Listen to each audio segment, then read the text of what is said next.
తాకట్లో ఉన్న మీ బంగారాన్ని విడిపించి ఆ రోజు ఆన్లైన్ రేటుకి కొంటాం. Sharma gold company.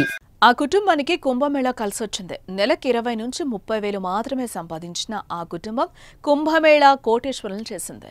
సీఎం నోట వారి మాట కూడా వినిపించింది. ఎంతో ఆనందంగా ఉన్న కుటుంబానికి ఇప్పుడు అధికారులు షాక్ ఇచ్చారు. పడవ నడిపి సంపాదించడానికి కోట్లలో ట్యాక్స్ కట్టాలంటూ నోటీసులు పంపడంతో అయోమయంలో పడ్డారు. ఇంతకీ వారెంత సంపాదించారు? ట్యాక్స్ ఎంత కట్టాలి?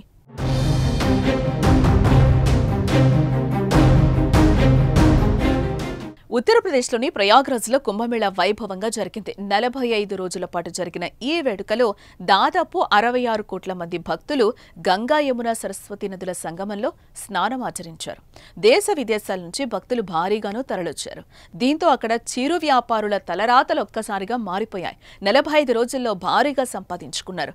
చిన్న చిన్న వ్యాపారం చేసి లక్షలు కోట్లు గడించిన వారు ఉన్నారు. అలాంటి వారిలో ఒకరు పింటూ మహ్రా. ప్రయాగ్రాజ్కు చెందిన ఈ పడవలు నడిపే వ్యక్తి తీసుకున్న ఓ నిర్ణయం వారి కుటుంబ దశను పూర్తిగా మార్చేసింది.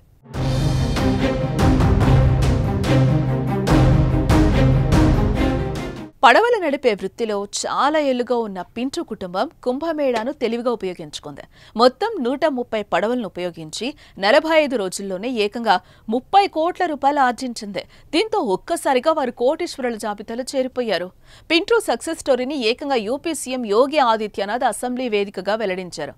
అయితే ఇదే వారి కొంప ముంచింది. नाविक परिवार जिनके पास 130 नौकाएं थी, 45 दिनों की अवधि में इन लोगों ने शुद्ध बचत की है 30 करोड़ रुपए की। यानी एक नाव ने 45 दिनों में 23 लाख रुपए की बचत की है, कमाई की है। प्रतिदिन के अगर आप उनकी बचत देखेंगे तो यह लगभग 50 से लेके 52,000 पर डे की उनकी इनकम थी एक नाव की। और इसमें मैं तो गया था 27 फरवरी को प्रयागराज में।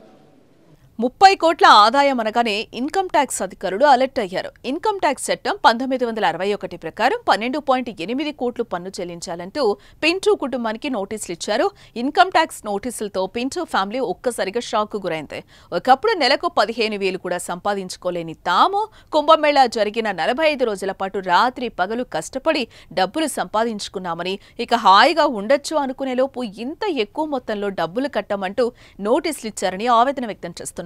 అసలు ట్యాక్స్ స్లాబ్ల గురించి కూడా తమకు తెలియదని, భారీ ట్యాక్స్ కట్టాల్సి వస్తుందని వాపోతున్నారు.